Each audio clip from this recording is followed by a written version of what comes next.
ओम सहना भवतु सहनौ भुनक्तु सह वीर्यं करवावहै तेजस्विनावधीतमस्तु मा विद्विषावहै। ओम शांति शांति शांति। ओम सदाशिवसमारंभां शंकराचार्यमध्यमाम् अस्मदाचार्यपर्यन्तां वन्दे गुरुपरम्पराम्। श्रुतिस्मृतिपुराणानाम् आलयं करुणालयं नमामि भगवत्पादं शङ्करं लोकशङ्करम्। समस्तजनकल्याणे निरतं करुणामयं नमामि चिन्मयं देवं सद्गुरुं ब्रह्मविद्वरम्। सर्ववेदान्तसिद्धान्त गोचरं तमगोचरं गोविन्दं परमानन्दं सद्गुरुं प्रणतोऽस्म्यहम्। Salutations to all. So in Vivek Chudamani we saw the description, what is Anatma, what is the Atma, and now Tayor Viveka Katham Etaduchatam, how to distinguish between the Atma and Anatma. So the Panchakosha model is being taken here, that the Anatma is described in 5 layers. Annamaya Kosha, Pranamaya Kosha, Manomaya Kosha, Vijnanamaya Kosha, Anandamaya Kosha. And these 5 layers are negated, that why this is not the Atma. So in that we saw about the Annamaya Kosha. The description started from verse 154, where it was said that Annamaya Kosha, Anna means food. So it's a byproduct of food. And it exists because of food, and it again goes back to become the food. So this bundle of flesh, bones, skins, etc.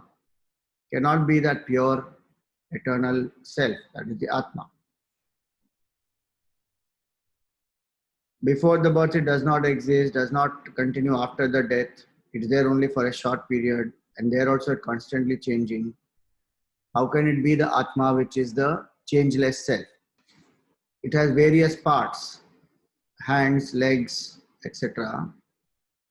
And even when those parts are removed, it continues to function. So Atma is that which has no parts. It is Nishkala. So it is changeless. That way we saw a few more aspects about this body, that why is it not the Atman. Now we come to verse number 160.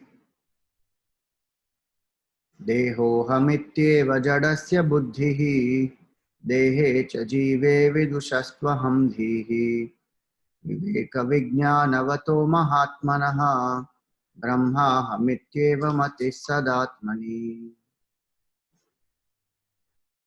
So here he says, Deho hamityeva jadasya buddhi.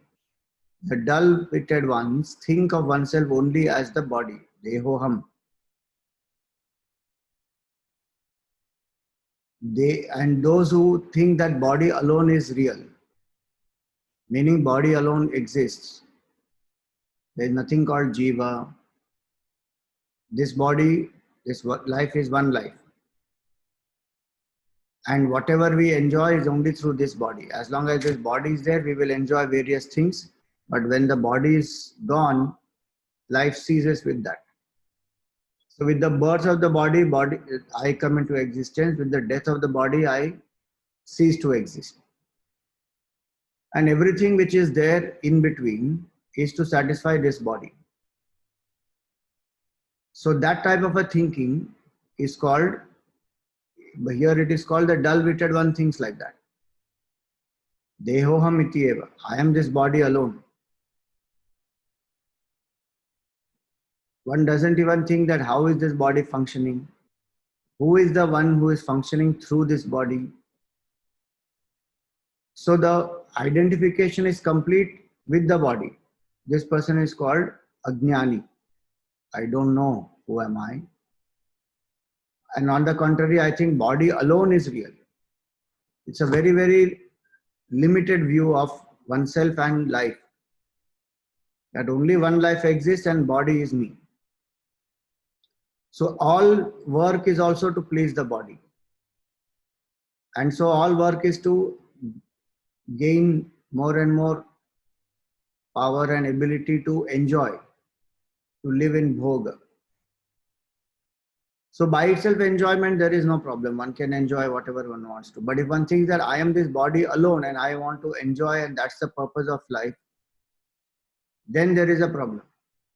Why that is a problem? Because one is not manifesting one's full potential. And also it makes a person more and more selfish. Person can do anything to please this body then. Morality, dharma, sensitivity, righteousness, being kind, compassionate to people and the beings around, none of that will come into play.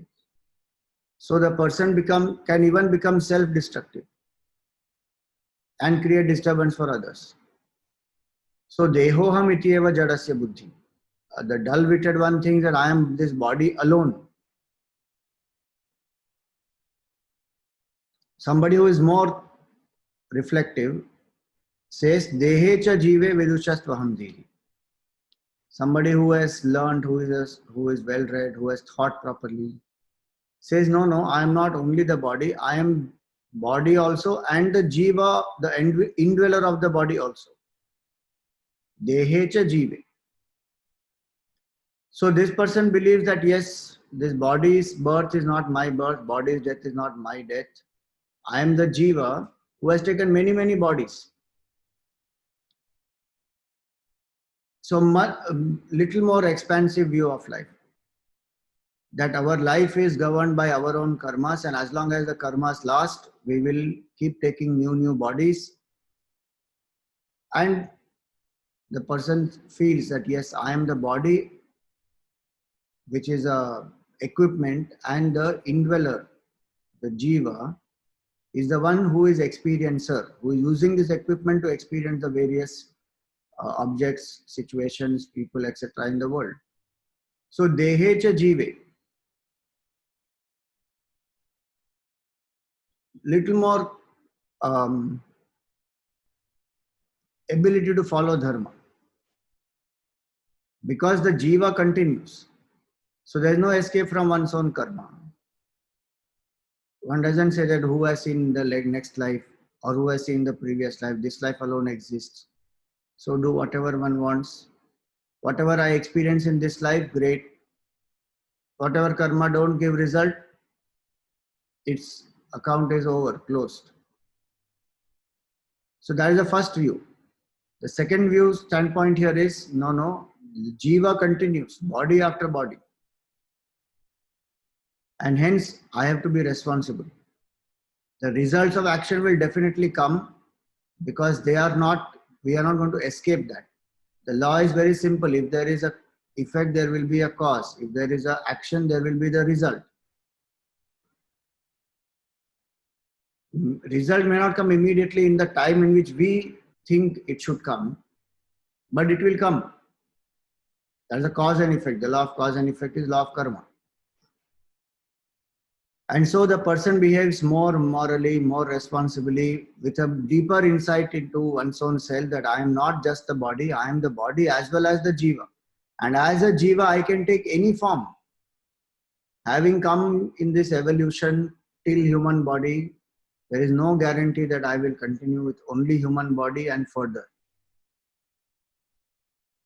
So one says, no, I am not just this body. The body is a tool. I am the user of the tool. And the body, this jiva can take any body according to its karma. So be responsible in doing the karma. Be loving, be kind, be compassionate. That is more important. So the person values the values of life. Not just the sense pleasures and enjoyments of the body. So dehe cha jive vidushastvaham dhihi. Viveka vijnanavato mahatmanaha brahmaham ityeva mati sadatmani. But the person who is a enlightened being, how has that person become enlightened being? Viveka vijnanavato. Through vivek, vairagya, shatka sampatti, mumukshutvam, Go to the Guru, learn, listen to the scriptures, Mahavakya especially, understand by reflection, remove all the doubts, and meditate. Then this Vijnana will arise. So Viveka Vijnanavato Mahatmanaha, what is their thinking? Brahmaham ityeva. I am that Brahman alone. Sada Atmani. Atmani means in the self. So the person knows that the self in me is the self which is all pervasive, is the cause of the whole universe. So there is only one truth that appears as the entire multiplicity here. So their notion is not, their idea is not that I am the body or I am the jiva, because both these are finite and they change. I am the one who is witnessing this change also. That is the Atma. And what is the nature of that Atma? It's not one small little Atma inside somewhere. That same self is the self pervading the whole universe. That is Brahman. So Brahmaham ityeva mati sadatmani. So he is a Jnani. First one is Ajnani. Second one, Viveki. Third one is Jnani. Second one we are saying Viveki because they discriminated and understood that I am not just the body, there is a Jiva also. That Viveka is not from Vedanta standpoint. The quality of Vivek, of knowing real and unreal. Here one knows, one basic discrimination one has done that though there is something more than the body. So the second level is Viveki. And third level is a Jnani, the person who is established in this knowledge. So the body is to be used for this purpose. And it is from the body standpoint and the identification with the body standpoint that there are three schools of philosophy in Vedanta. Dvaita, Vishishta Advaita and Advaita. See, please remember, we should know that all the three schools of philosophy are of Vedanta. Dvaita, Vishishta Advaita and Advaita, all the three are Vedanta. Generally, we think that Vedanta is only the Advaita philosophy.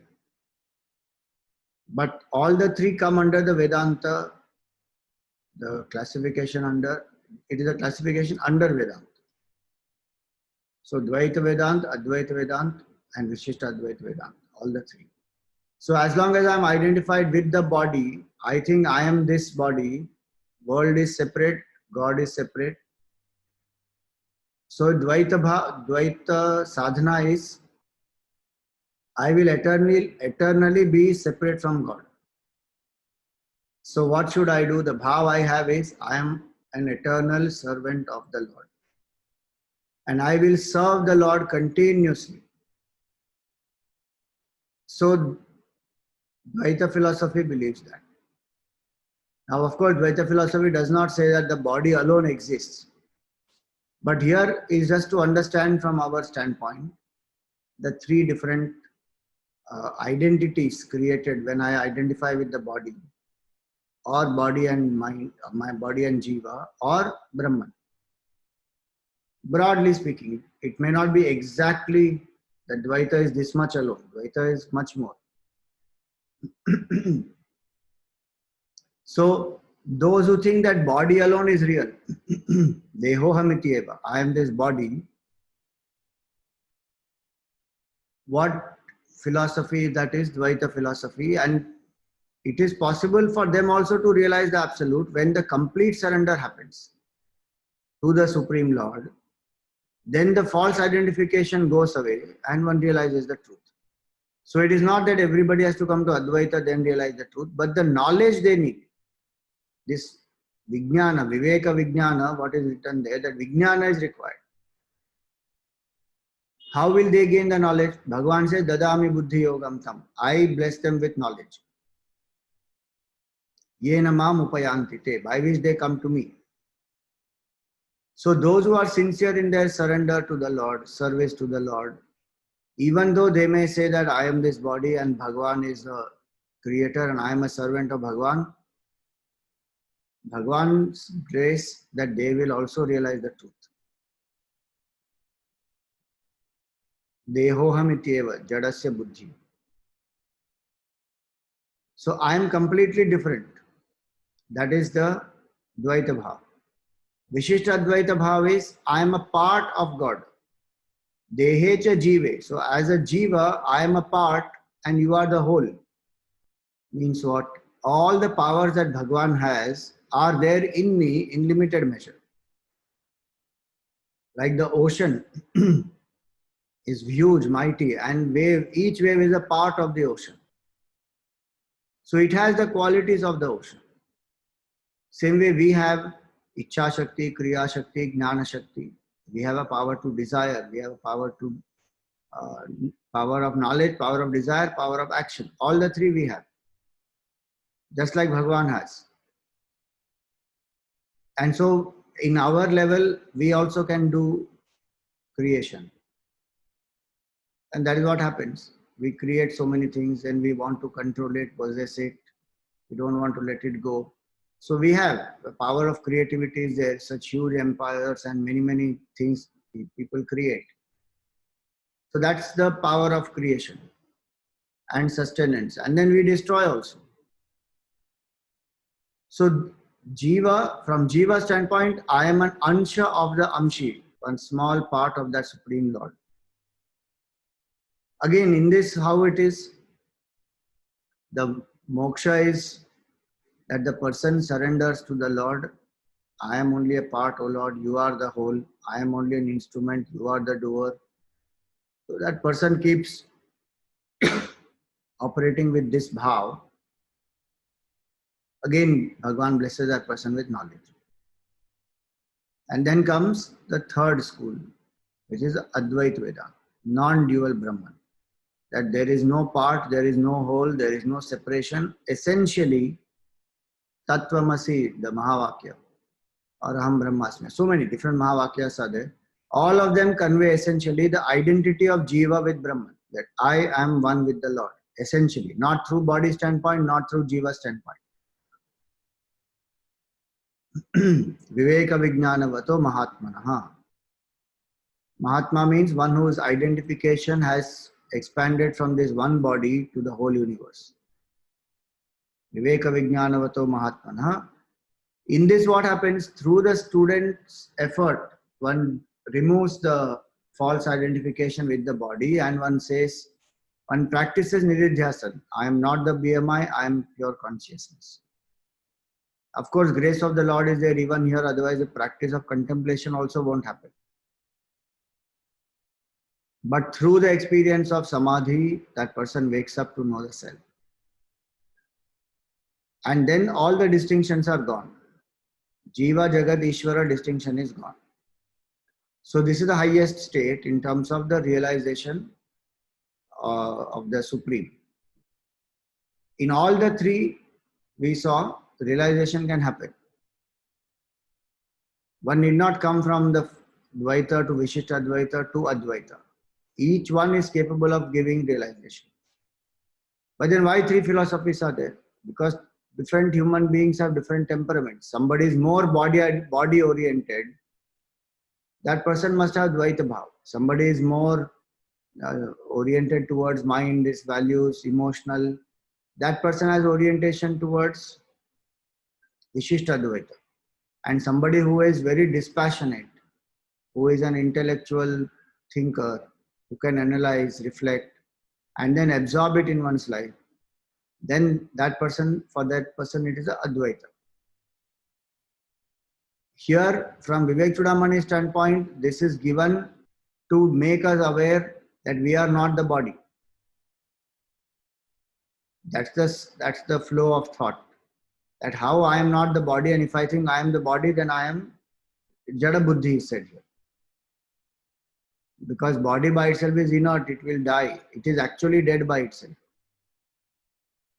It's only as long as the subtle body, the Jiva, is there empowered by consciousness that the body functions. The moment that Jiva departs, body is gone. Nothing it can do. So it is to think that I am that body is delusion. So Dehatma Dehohamityeva jadasya buddhi. This one line I can repeat to myself. If I am thinking I am the body, that is dull-wittedness. Now, can somebody not have a combination of all the three? We feel we should not miss out on anything. So all the three philosophies. It is possible to live, but in one I should be established properly. So when they ask Hanumanji, what is your identity with Bhagavan? He says, Deha buddhya dasosmi. If I think of myself as a body, then you are the Lord, I am your servant. Dasosmi. If I think of myself as a jiva, jiva buddhya tvad amsha. I am a part and you are the whole. But if I think of myself as the self, atma buddhya tvameva aham. I and you are one. So now Hanumanji lived with his primary identity was what? I am a servant of the Lord. Ram karya kari beko atur. To do the work of the Lord, he is always eager. And his identity itself is Ramadut. Even when he introduces himself to Sita ji in Ashok Vatika, he doesn't say, I am Hanuman, the son of wind god. No.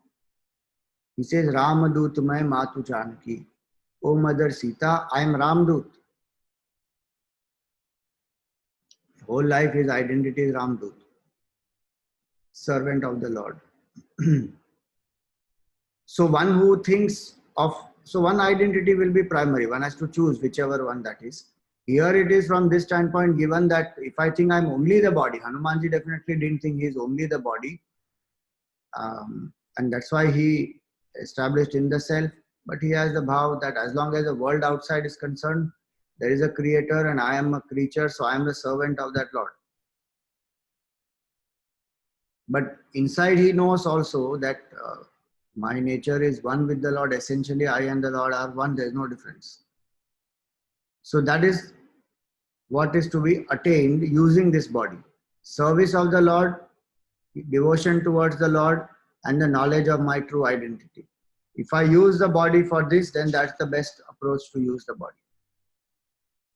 At the body level, serve everybody, emotionally be devoted and surrender to the Lord alone, and intellectually know the identity that who am I? I am not this jiva, I am not this body, but I am that Atma which doesn't go anywhere, which is beyond birth and death. Jiva goes and comes.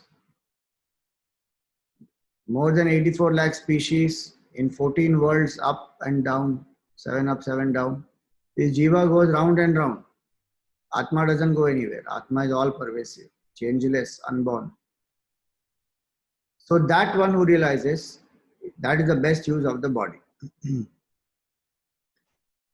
So continuing this further, he says, Atratma buddhim tyajamudha buddhe tvang mam samedosti purisharashau sarvatmani brahmani nirvikalpe purushva shantim paramam bhajasva.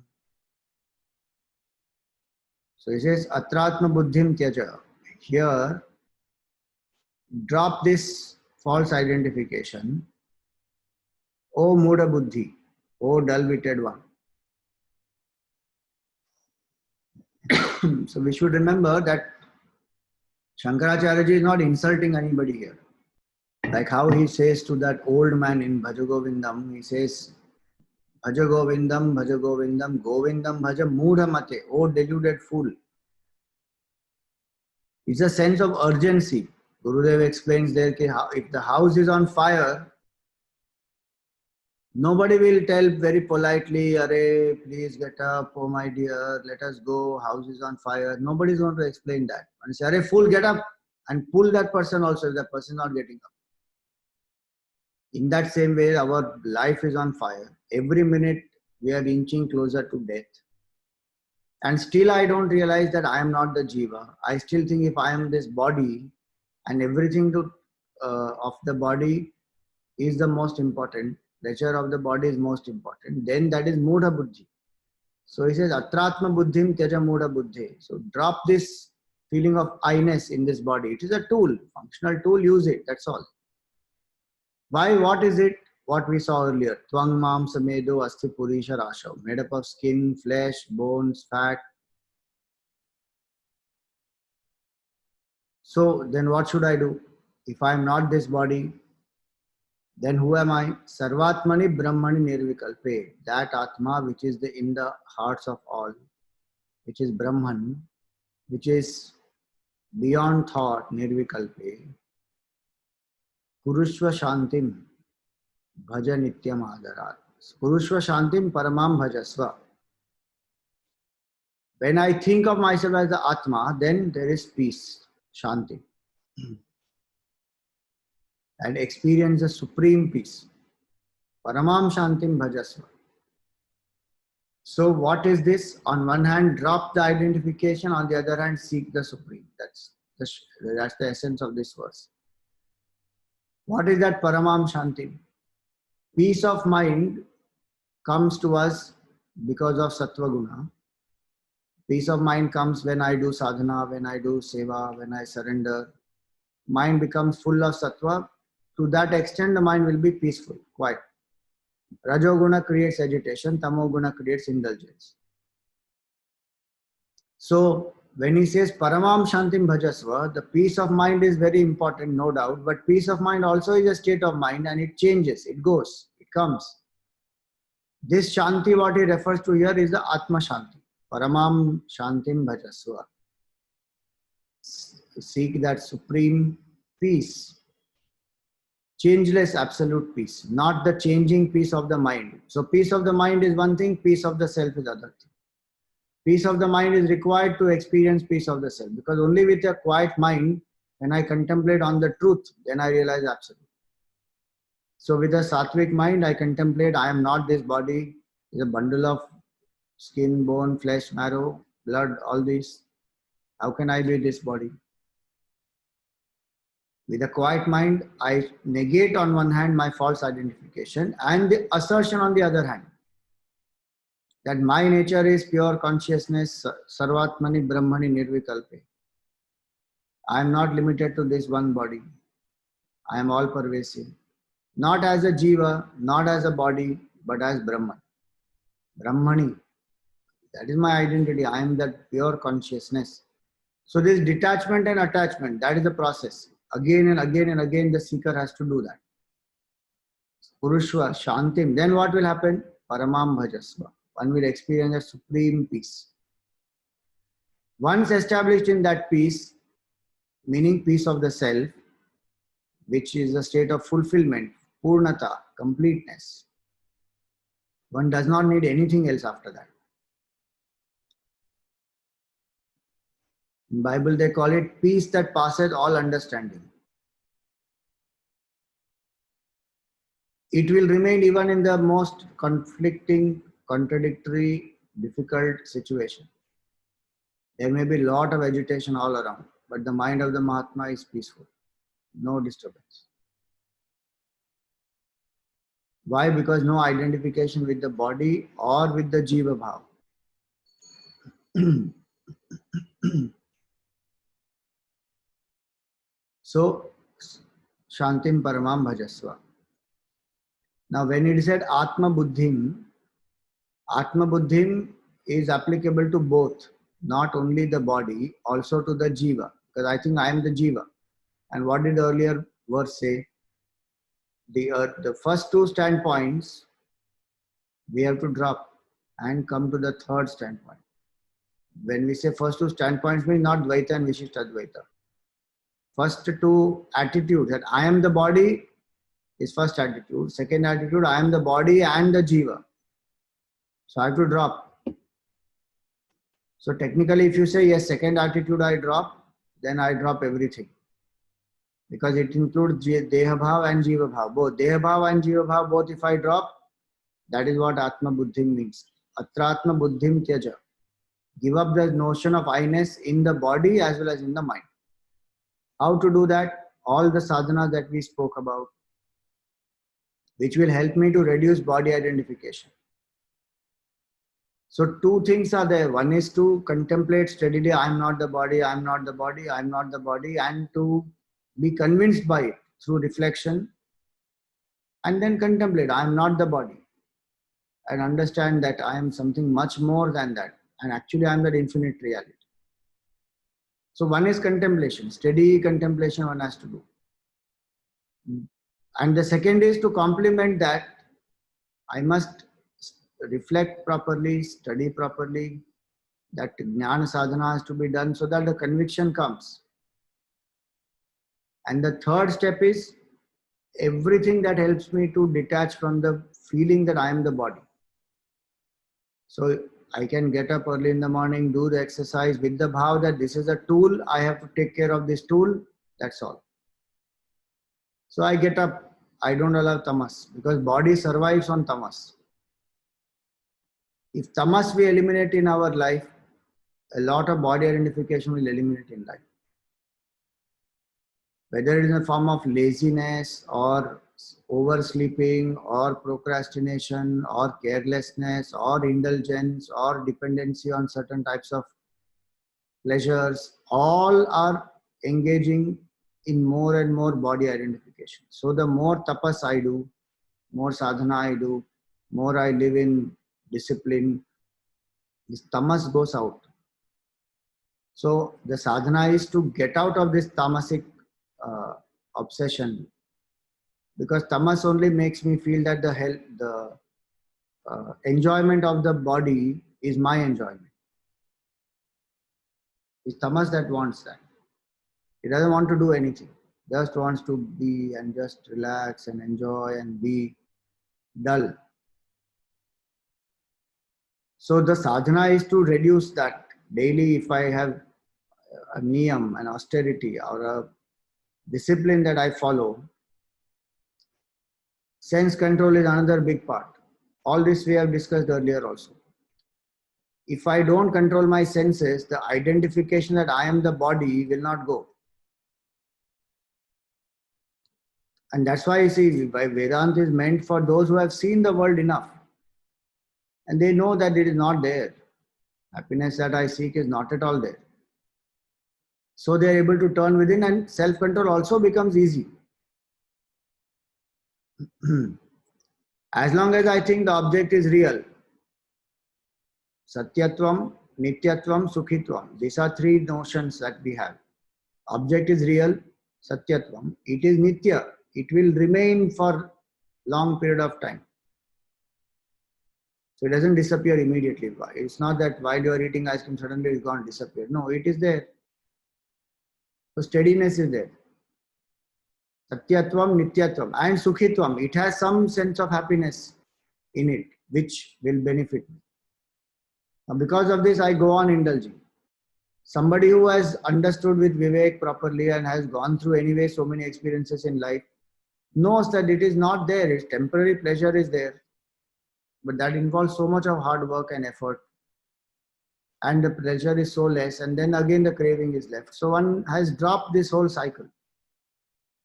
Desire, work hard, get the pleasure, then the craving, which again makes me desire, drop. So self-control, sadhana, seva, sanyam.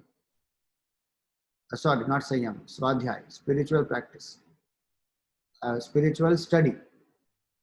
These four will help to reduce the body identification, and contemplation, as I do that I am Brahman, then experiences Paramam Shanti. Now going ahead, he says, Dehendriyadav asati brahmodita vidvanaham tam.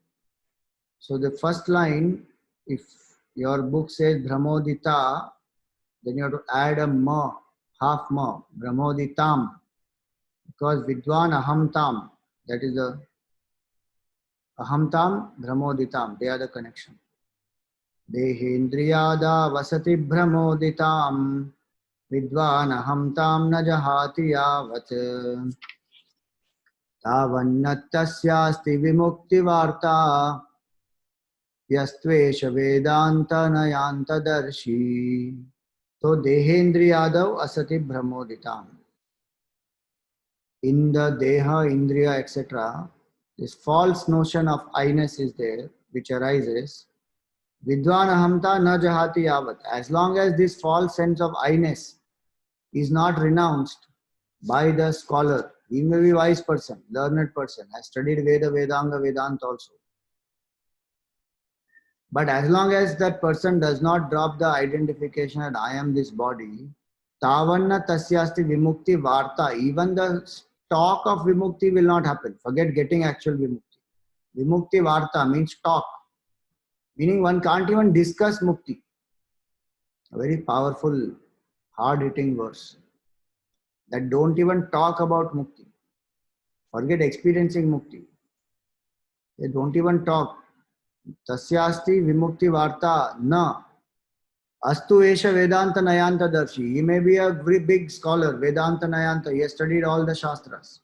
So what is important is here the prayatna, the effort one has to put to come out of body identification. No amount of scriptural study by itself. Scriptural study is an important means, there is no doubt. But using the Shastra, if I don't reduce my body identification, then I may be any big scholar. Even the talk of mukti cannot start. Forget actually getting mukti and abiding in that and then serving, none of that will happen. So the call is, you may be a great student, many scriptures one would have read, but the essence of all scriptures is Brahma Satyam, Jagat Mithya, Jivo Brahmaiva Napara. Brahman alone is real, this whole world is an illusion, including this body does not exist. And I am one with that Brahman. Jiva Brahmaiva Napara. So that is the essence of all the scriptures. If I study the scriptures and I don't get this essence, then I have not studied properly. So the same essence is there in every scripture. At least I'm speaking from the Hindu standpoint. The different scriptures is what I mean. Like Ramayana, Mahabharata, people consider that as bhakti literature. But the purpose of Ramayana is also to know my true Swarupa. Same way it is Bhagavad Gita, is Upanishads, then books like Vivek Chudamani. So many, it appears the different categories of books which are there, but all of them are to reduce my body identification. Whether through Bhakti Marg or through Karma Marg or through Jnana Marg, what I have to experience is this. Now what is important is to know that body identification is to be given up. That Brahma Udita, what is said, Ahamta, the delusory sense of I, which is called identification, that Ahamta has to be given up, not the body. You should not confuse that if I study the body, I have to destroy the body. No, I have to destroy the body identification. So symbolically, when it is said, Shivji, when he opens his third eye, the world gets destroyed. And generally one says that Shivji got very angry and then he opened the third eye and the whole world got burnt. As a story. But what it means actually is that Shivji, when he opens the third eye, the worldliness district gets destroyed. Meaning, it is each individual seeker whose eye of intuition opens, whose understanding that I am this body goes away by this contemplation that I am Brahman. That eye of intuition, when it opens, what does it destroy? It destroys all false identification, samsara, moha, bandhana, false notion that I am the body. All worldliness is destroyed, not the world. World outside will continue. But for a Jivan Mukta, the worldliness is gone. The false identification that I am this body, that is gone. And when that goes, along with that, all the other agitation which were accompanying the sense of insecurity, finitude, fear, anger, greed, jealousy, everything gone. That's why it is Paramam Shanti, supreme peace. It's not the peace that is absence of agitation. It's not a peace that is only temporarily quieten the mind through desire fulfillment. No, it is the peace which comes after destroying all the uh, false identification with the body and all the consequent identification. Everything gone. That is what is meant here. It dropped the identification. Because as long as the identification is there that I am this, how much ever I may study, the basic crux for the ego to hold on to is intact. So the ego is not threatened. In fact, it can be the other way. Oh, I am such a great Vedic Pandit. I have studied so many scriptures. Come, have a debate with me. Let us see if you can win. No, one man was like that. He went to Kabir Das Ji and he said to Kabir Das Ji, I am so and so, I have come from such and such place, I have defeated so many people, so many kingdoms I have been to, nobody has been able to win against me. Come, I have heard you are a great man, everybody respects you here. Come, let us have a debate. Kabir Das Ji folded his hands and he said that you are a great scholar, I accept my defeat. I don't want to argue. He didn't start the argument. Because the interest is not in knowing the truth. The interest is in boosting the ego. Oh, I defeated one more person. Kabir Das is not interested in any of that. So the study of the scriptures is actually to reduce body identification, not to increase the ego. So many ways the ego can keep increasing. One of the ways is this. Knowledge also. This is called Jnana Ahankar. Knowledge must bring humility, but knowledge can bring Jnana Ahankar. So one has to be careful of that. Knowledge can bring rigidity in some ways. If I am not, that's obviously not real knowledge. So it brings that what I know alone is real. Then fanaticism comes into play. So the reverse can happen. And it is not that by study alone, the false identification will go. Many people think like that. That is a very strange part. In Bhakti, nobody says that I started reading Bhagavatam, but I didn't get moksha. Because they know that one has to, if you read the Bhagavatam, that alone is not enough. The devotion will arise and then I serve the Lord, I worship the Lord, I do puja, bhajan, japa, so many things I do. Then by grace of Bhagavan, I get mukti. So there is karma, there is a effort, not karma, the self-effort that is involved. But it's very strange. In Vedanta, one comes and one says, Swamiji, I have been studying Vedanta for so many years. Nothing happened. How something will happen only by reading? Karma marg, do you say that by reading how to achieve a plan? I didn't get any plan. I didn't get any success. How will you get by only reading the plan? One has to execute, put it into action. So when we come to Vedanta, we study, but we are not changing the thought process. And then we are not applying that, then it will not work. So this is a call to put it into practice, that how much ever scholarly a person may be, until one doesn't put efforts to actually feel that, yes, I am not the body, Mukti Varta also will not start. So the effort is what we spoke earlier in the previous verse. Self-control, sadhana, all that one has to actually do. And then reduce the body identification. How do I know that it's reducing? One's attitude towards the body, craving of pleasure will reduce. One doesn't need any cravings, any pleasures anymore. Restlessness to work, that will reduce. Suppose I fall sick. I won't suffer. I say, okay, body is sick. Whatever has to be done, I will do for it and move on. At other times also, one doesn't fear I am this body and people should praise me because I look so beautiful or I look so handsome or none of that. It's a tool, I'm using the tool. So the self-importance that comes to me that I want based on this feeling that I am the body, that self-importance reduces. That's how one knows, okay, body identification is reducing. And along with that, the bhav that I am the Jiva or I am the Atma, whichever one wants to use. Ultimately, one has to come to Atma. That will increase. My clarity and conviction that I am that will keep on increasing. So one actually sees the world as an appearance. Actually, one feels that the body is just a tool. In that bhav, one has to actually establish oneself properly. That is the Vedanta sadhana.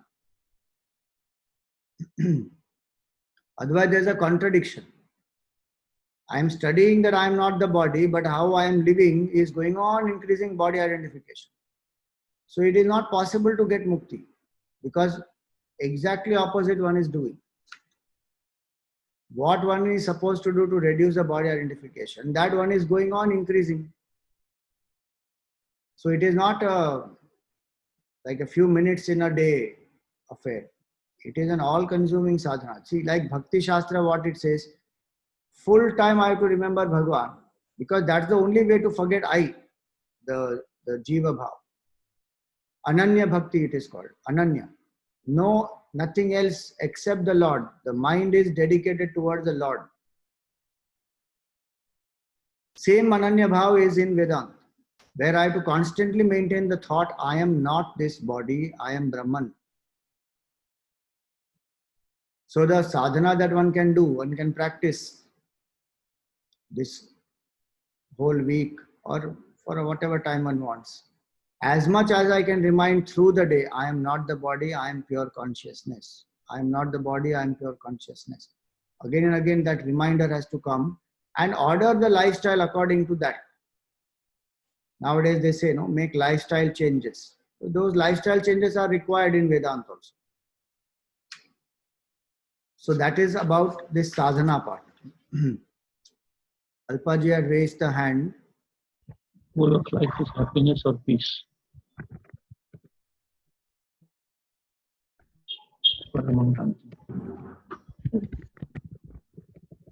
See, happiness and peace are one and the same. There is no difference. Supreme peace and permanent happiness both mean the same. There is no difference in them, because people think the happiness is excitement, mundane happiness, but actually it is not true. So that is a misunderstanding in the minds of people. When we use the word in Vedanta as happiness, happiness is supreme peace, because happiness is not excitement.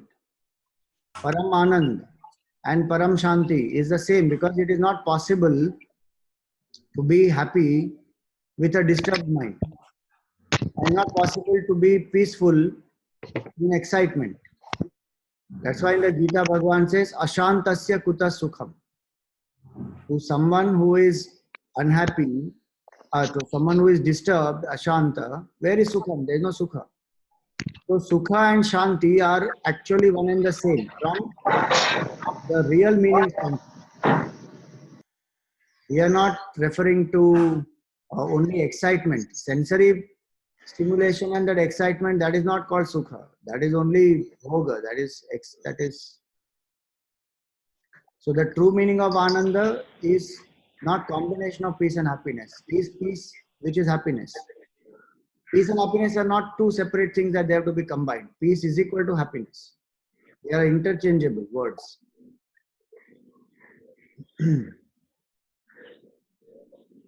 If we separate if we understand temporary pleasure as excitement, then this will become very clear to us.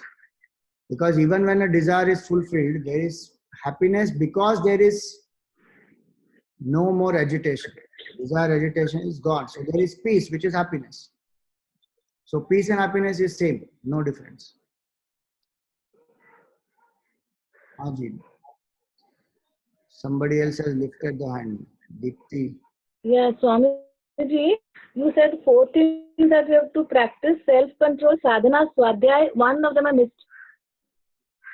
Swadhyaya is spiritual study, sadhana is spiritual practice, seva is selfless service, and sanyam is self-control. Okay, I missed one. Today, Swamiji, sometimes it used to go very fast and sometimes very slow. So we At least I missed some points. That I am not sure. Then one has to check the internet connection. Yeah. Okay. Thank you, Swamiji. Okay, so we continue tomorrow. Om Purnamada Purnamidam Purnat Purnamudachyate Purnasya Purnamadaya Purnameva Vashishyate. Om Shanti Shanti Shanti. Harihi Om Shri Gurubhyo Namaha. Harihi Om.